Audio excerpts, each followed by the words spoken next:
on. Yay! Well, welcome everybody on this wonderful summer Tuesday night. I'm so glad that you guys took some time to join us because we have a wonderful, wonderful speaker tonight, one of my 39 Club Retreat friends. So I'm Michelle Grensing, and I live in Murfreesboro, Tennessee, and a national marketing director with the Juice Plus Company. And there are so many things I love about what we get to do.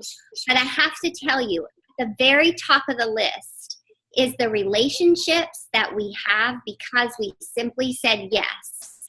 No matter what we're going through in life, I know I can speak for myself. If I feel like I'm trying to dig through mud in my life, or if I feel like I actually have wings and I'm flying through life, the community of people like you and those that are all out there just really cling to me, and I cling to them, and it's mutual and it's authentic and it's real. And Heather is one of those people that I met, and she's just contagious for all the right reasons.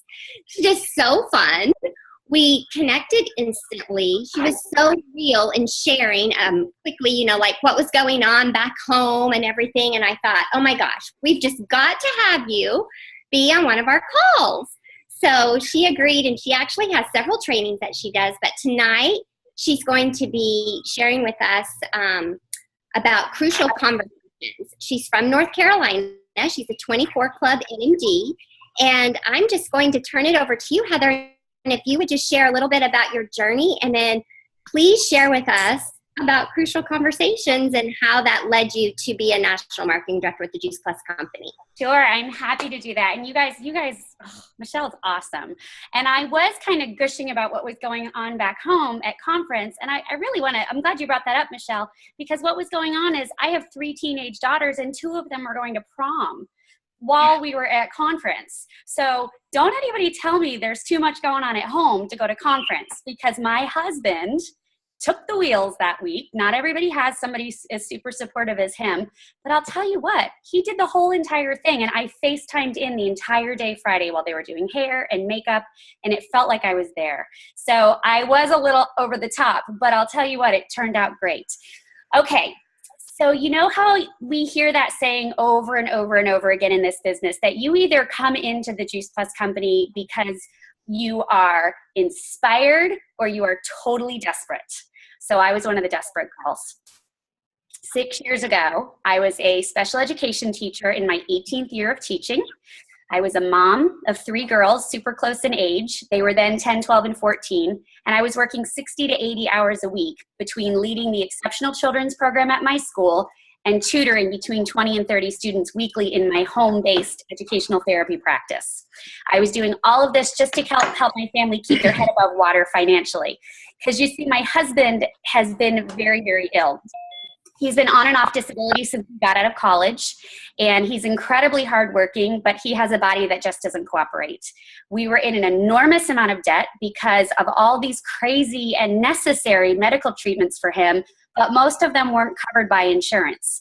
I promise you we were not living large. I mean, if I was driving fancy cars and going to the Bahamas, then we should have been in trouble, but it wasn't that way. It was that life came at us fast. We were in a mess. So here I was in this spot. I'd been spinning like the Tasmanian devil for years to try and help keep my family afloat. But I was praying for some crack in the wall, and the walls just kept closing in around us. And I felt like there was no way out. I was stuck in that muck. I was stuck in, what felt like quicksand pulling me down every day. I was absolutely in fight or flight mode all the time. And Sean and I felt like we were just in survivor mode. So the last straw happened actually the week I heard about Juice Plus. It was the exact same week that my dad, who was only 64, was diagnosed with stage 4 metastasized cancer. He was initially only given 9 months to live with or without treatment, and we actually got 5.5 years because of a whole lot of prayer and a whole lot of Juice Plus. Very, very amazing. But that week, I was completely helpless to him. I couldn't afford to take time away from my tutoring practice. When you're tutoring 20 kids a week and you're making $50 an hour, it's hard to take a whole week off when your family's relying on your income. Not only that, we didn't even have the gas money for me to get to South Florida to be where they were. So that week completely brought me to my knees.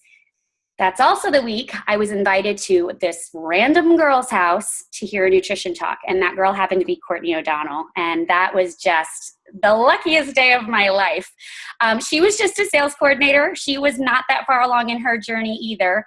And we met and I talked to her, and it just, Juice Plus made sense to me. I immediately had to figure out a way to cram it into my dad and to cram it into my husband. I bought my franchise because I knew that without customer orders and some type of paycheck for this, there was no way I could add it to our budget. So anytime you hear somebody say, I just can't afford it, think of me, because I couldn't. And, we were the people that went to the grocery store to figure out what can we get for $2.38 a day that can nourish us. And, you can't even get one apple and one orange, not even organic, like conventionally grown, that have dents in them, still over $2.38 a day, let alone for me and free for my children to get all of this. So it really did make sense. We just had to figure it out. So here we go. It was really important that I share this part of my journey with you because I want to paint the picture of where I was in my head at the time. I was not somebody that went to anybody's parties. I didn't want a scrapbook. I didn't want lotion. I didn't want jewelry. I didn't want bags. I really, my goal was to spend as much time with my family as I could. But this right place, right time made sense to me. And I jumped into this business with both feet. I learned some really important lessons about communicating with people along the way. And that's where the whole idea of crucial conversations comes in. So the conversations that we have with people really matter. So from my story, you can hear the desperation. Could you feel it a little bit? And so there's another piece to this story. I'm also really outgoing. I get my energy from my interactions with other people. I'm very extroverted. So I want you to think about that for just a second. I started my Juice Plus business journey as a desperate extrovert. And that, my friends, is the worst combination in the whole entire world. So by nature, I get my energy from the people around me, but I also have a tendency to give a lot of energy to people around me. I'm chatty, I'm animated, and I always have something to add to every single conversation. This is not okay in our business. So you'd think that this would be super helpful in our business, wouldn't you? And you'd think that somebody who's outgoing and likes to talk to people would have some type of an edge. I have a lot of people on my team that are not super outgoing. They're more on the quiet side, and they think, I'm not going to be good at this because I'm not like you. Well, the good news is in our business, you don't have to duplicate people and their personalities. You just have to duplicate the system. That is what's so beautiful about what we do. So what I've found out over the last several years is that whole idea of people being, I'm going to turn a little bit because that light's shining there, sorry. That whole idea of people having an edge because they're extroverted or because they like talking to people is so wrong. I have actually had to carefully learn a completely new system of communication with people. I kind of had to learn a new language. For me, it was a completely different language. I've had to learn to pipe down, hush, just hush. I've had to learn how to stop adding my 2 cents into every conversation. I've had to learn how to count, physically in my head, count how many times other people are speaking in a group setting before I add something in. Like if I'm in a group or a class or at anything, I'll say, okay, she spoke, now he said something, now he said something. Listen to them, what's happening. Okay, now I can add something. I've really had to learn how to mentally do that every time. I've had to learn how to listen. And not only to hear and listen, but to actually process what other people are saying. Guys, we have some really exciting stuff to share, and we've got big things to let people know about. But if you get so excited that you just, throw it up all over them without letting them have some interaction back to you, you're going to get frustrated and you're not going to have a great experience, and you're probably not going to keep going. So we have to learn how to process and really think about what other people are saying, and learn that it is their responses that lead the conversation to the next destination. It's not the agenda of what I have to share. And I have a lot that I can share. But I really have had to learn how to do this from a different direction. I have found this completely fascinating, like a science experiment. It's been challenging to me, but I'm confident that it's made me a much better person, a much better wife, mother, friend, and leader. This business has completely changed who I am and how I communicate. I've spent some time with really incredible people in this community, and I have gleaned several keys for communicating with others that have served me really well as I got serious about my business. And when I was at sales coordinator and realized there was a huge opportunity here for my family. And as I grew into NMD, and most of these skills, please remember, go directly against my nature, like really against my nature. So all of you people that are more introverted, more quiet, you guys have the edge. But for the outgoing folks like me, I want you to know that there is totally hope for you yet.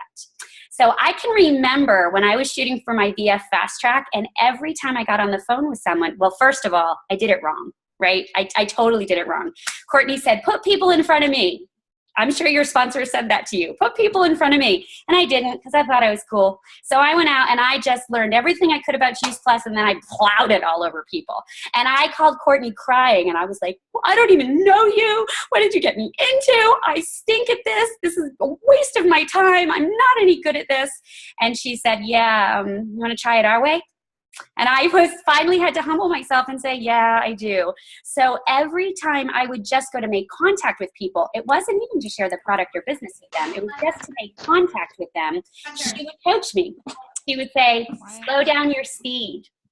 Watch your voice pitch, because when I get excited, my pitch goes up. It gets faster and it gets higher and screechy and annoying.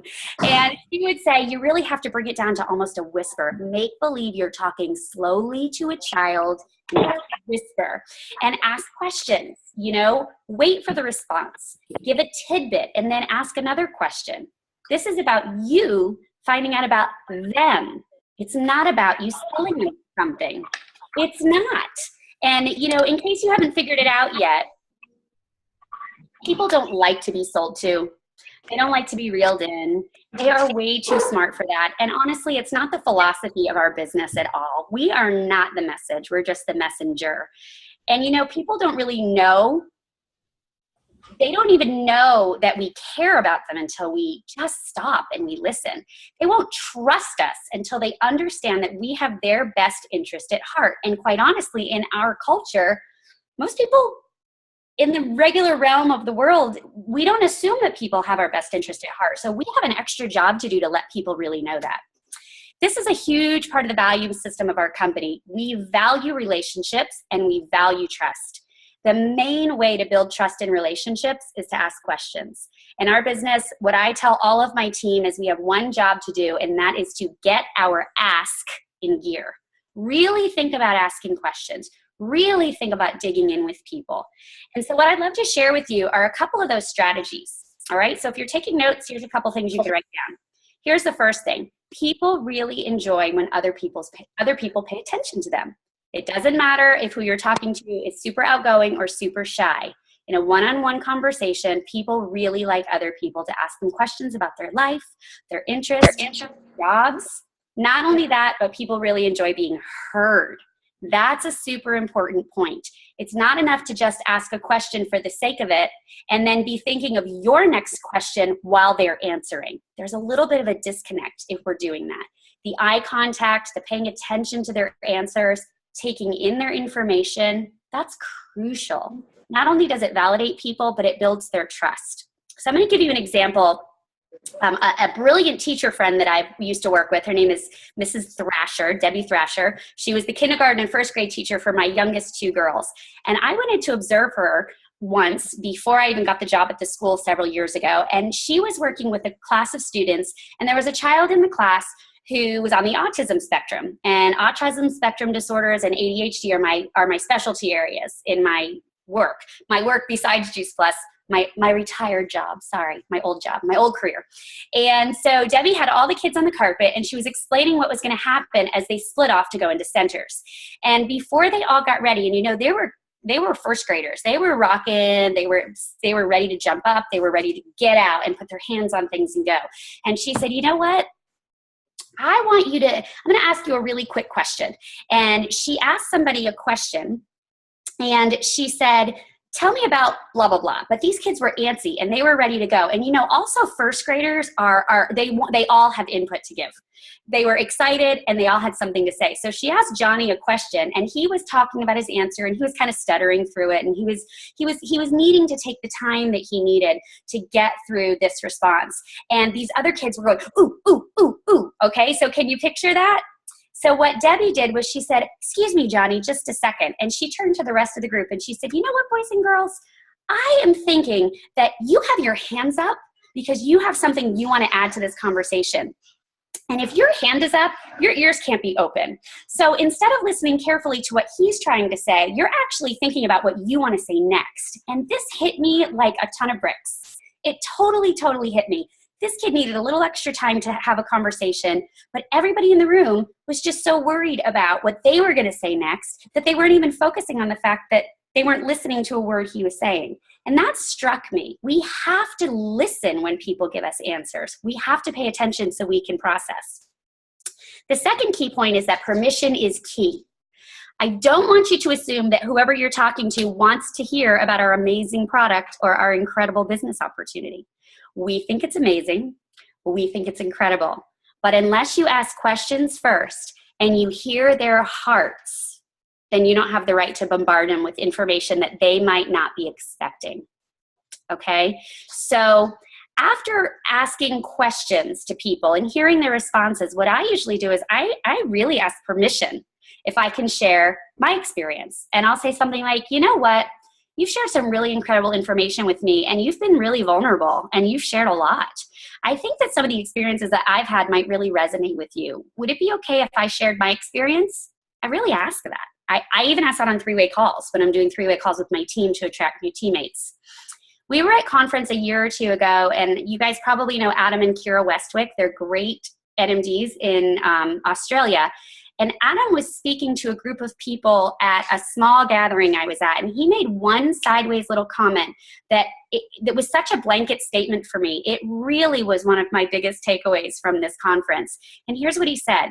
We don't have permission to share either our business or our product opportunity until we've asked people 3 to 5 questions. We don't even have the right to do that. Who are we to bombard people, bulldoze them, and get that information out? Now, I know when you're just starting your business or when you're going for a huge promotion or you're moving into the next level, it can get, like we get that feeling like, oh, I only have a few minutes. I better wow them. I better get everything out that I know. But don't go back there. You're just you're gonna catch more people and inspire them to get healthy if you come from a place of your heart more than anything. If you say to them, I want you to hear my heart because this is how we can connect with each other. That's important, and it's okay to breathe and take the time to do that. So the third thing is I want you to think about what type of questions you're asking people. This has been a lot of fun for me to learn. I practice everywhere. What do you have to lose, right? You aren't on QVC pitching some mop. You're just taking an interest in people, so you really don't have anything to lose. So if you're on the phone or you're reconnecting with someone or you're meeting up with somebody one-on-one, those conversations are a little bit more intimate. So if you can keep in mind those 6 basic human needs that we all have and that our business completely meets, the need for certainty, right? We all need something that we can count on. We need a tried and proven system. We need a paycheck, whatever it is.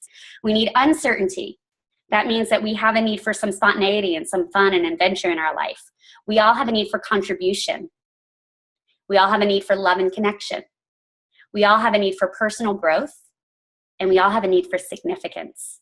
Now, you may have heard this before, but it's totally worth saying again. If you can come across someone and ask them the right questions and they start to take Juice Plus and then they maybe eventually join your team, if you can meet 2 or 3 of these needs for them, if this organization, if this culture and this community can meet 2 or 3 of these needs, you're probably going to keep them around.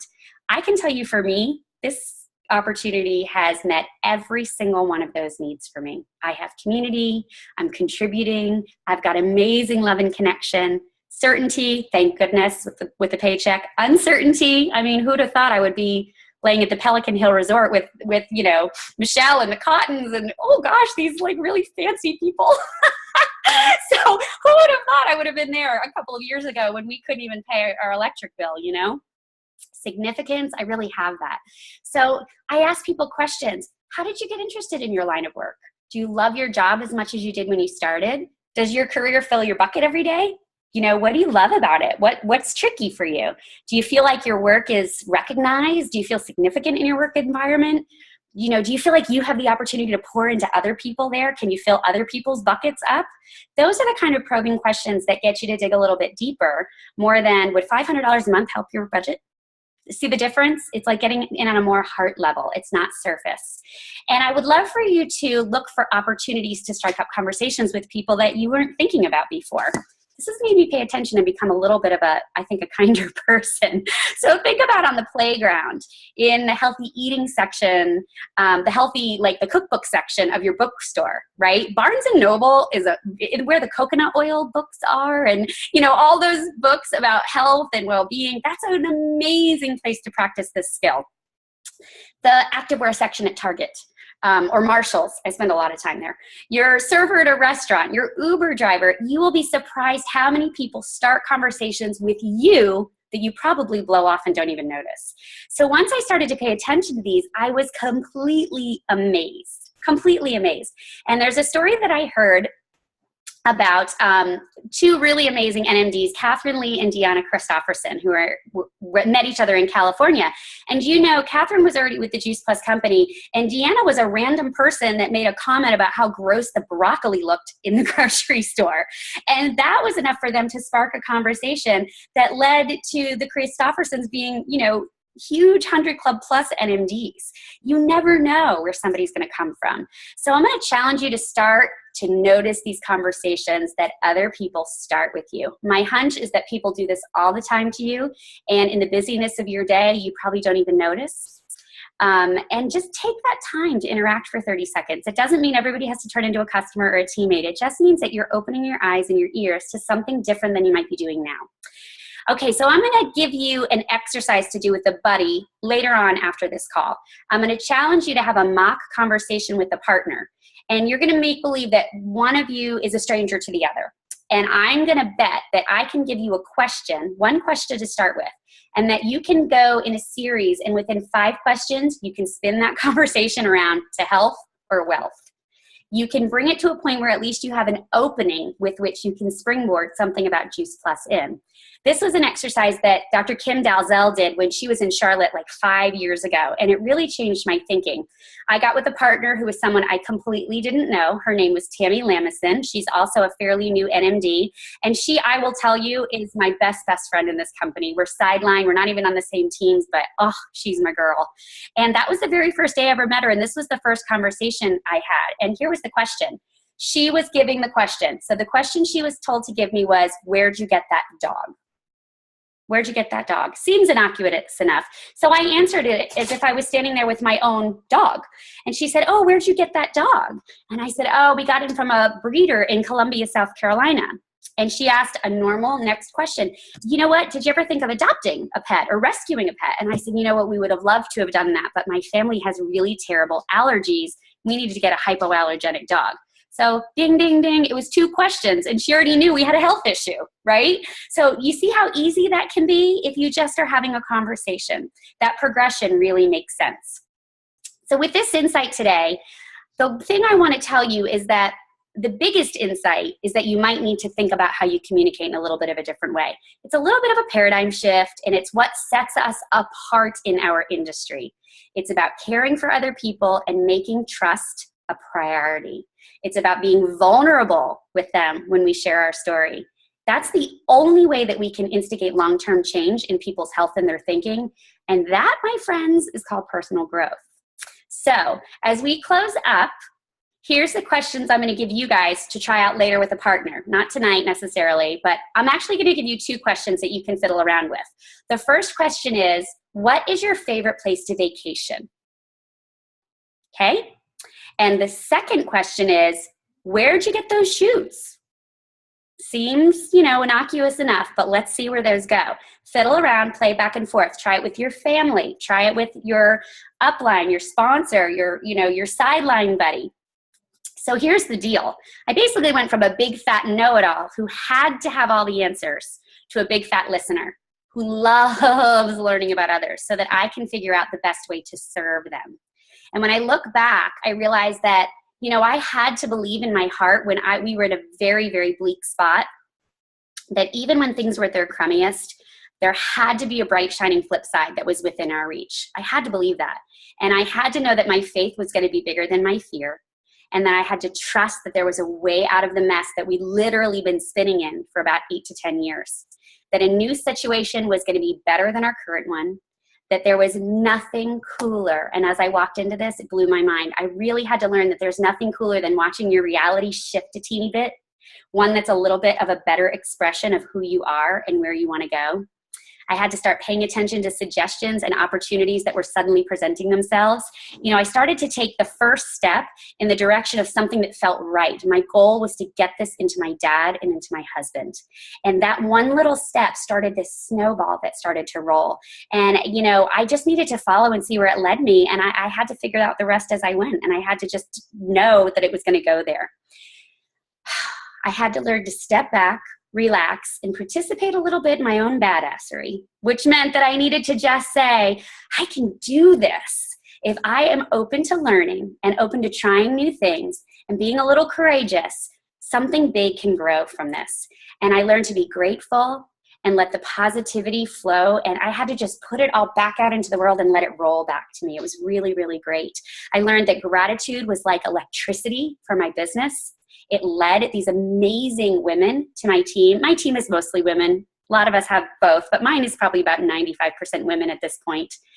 I needed to stop fighting the flow, and I needed to know that what I loved and I enjoyed could be the things that I integrated into my business, things like hiking, eating really yummy whole foods, and doing all these awesome cooking things that I love to do, being with people, being alone. I needed to be able to integrate reading and thrill seeking into my work. And I was not really able to do that before. And then I noticed when I upped my level of the ideas of what was possible, and then I decided to really go with that, I learned that I opened myself to the means to accomplish those things as well. And what I found was something that was mission-based, movement-driven, with passion and clarity. I was able to start to put others first instead of worrying about me and my family. I was able to put others first and others' health first and others' wealth first. And you know what? The rest just followed. So I am going to invite you guys to, whatever you glean from this, if you're one of those people that are more on the quiet side, please know that there are skills that we can all learn.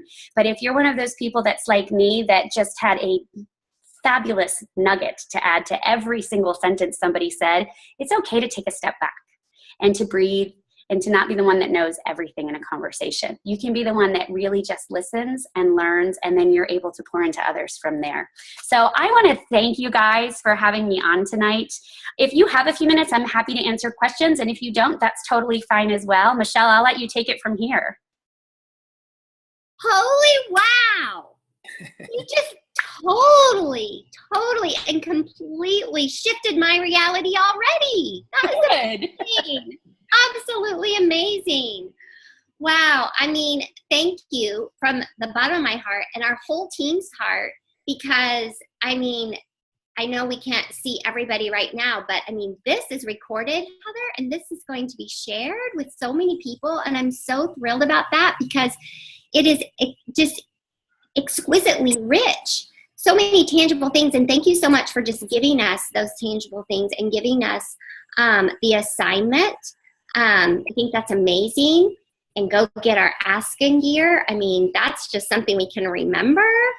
I like also how you said something about our own badassery, or you had to I don't know. It's like, wow. Wow. Really, really rich. I don't know if, should we do any questions, Nikki?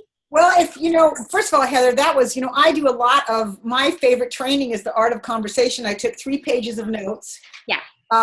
It came from a whole different place than I come from in terms of adding to my, expertise supposedly on the art of conversation. So, and loved your beginning story, because of course, Chris and I did also start out in total desperation. And what's cool about hearing it from somebody else is it's not just us. Other people start in that same place and are able to build. And so we aren't the exception. We are part of it, just like you were. So I loved hearing that. I don't know, does somebody have one question they're just dying, they're just burning to ask Heather? And if so, just unmute yourself and ask it. Well, hey, one thing I'll add is that, you know, Nikki, I don't mind sharing this part of our story. I don't mind that I didn't know if we had $50 in the bank when, you know, Courtney put my credit card number in the computer. I literally looked at my husband and said, do you think it's going to go through? And he said, I have no clue. I mean, I have no clue. And I don't mind sharing that because I really think that it is the American story. A lot of us got hit with the recession and a lot of us got smacked in the head with a 2x4 and things happen. And, you know, my children have learned amazing lessons and we've grown as people and, you know, it led me here. What could be better? I know. So Chris, you raised your hand. Yeah, I just have one comment. Fantastic, Heather. Thank you very much. Really, I don't go back and listen to a recording. Usually I've already watched, but you have many nuggets. I'm going to have to go back and take some more notes. Fantastic.